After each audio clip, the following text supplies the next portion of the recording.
Assalomu alaykum, hurmatli obunachilar. Xo'p, navbatdagi oshxona mebelimizni mijozimiz uyiga olib kelib o'rnatdik.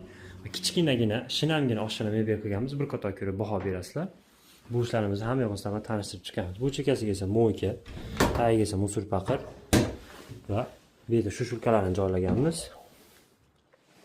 Ustiga ham polkalar, ichlari ham chuqurliklari chuqur. Bu yerga esa barqi berganmiz. Nasoslari ham yuzli yaxshisidan bo'lgan.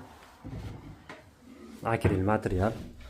İçlari ham, polkalari ham 3 etaj.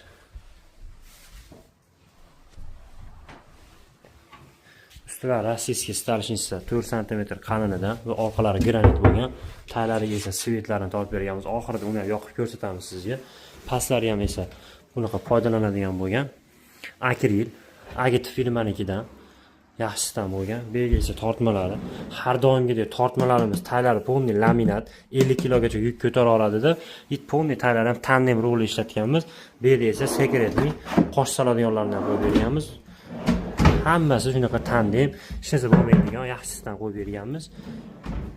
Kimga shunaqa mebellar kerak bo'ladigan bo'lsa, pastda nomerlar qoladi, bemalol aloqaga chiqa olasizlar. Undan tashqari joyingiz kattaroq bo'ladimi, kichkina bo'ladimi, xohlagan dizayningizni, xohlagan modelingizni yasab o'rnatib